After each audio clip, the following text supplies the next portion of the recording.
Let's understand some of the ways in which we can execute our workflows. Let's start with a manual trigger is one of the simplest and most common ways to execute our workflow. It quite simply gives us a node as a starting point. Let's add an if node so that we have something to execute and we have something of a workflow. Now, before we execute this, let's try and add some values into the trigger node, and we're going to set a parameter called value and set it to 1.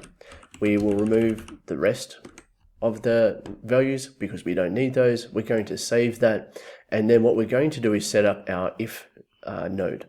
And our if node, we're going to say if this value is equal to, let's say it is 1, then it's going to return a positive result or a true. And if it's not equal to the number 1, then it's going to return false.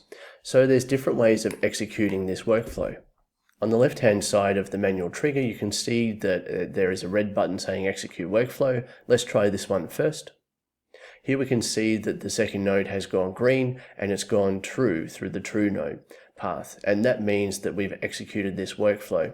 We're now going to change this value so that it's no longer 1, and we're going to make it 2 to show that it triggers a different flow in the if node. And we're going to use a different method down the bottom here. We have execute workflow.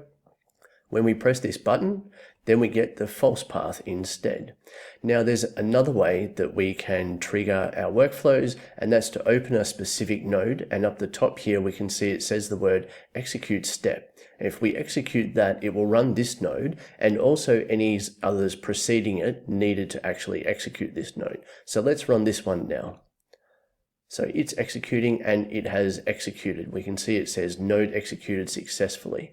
So there's 3 different methods that you can execute your nodes.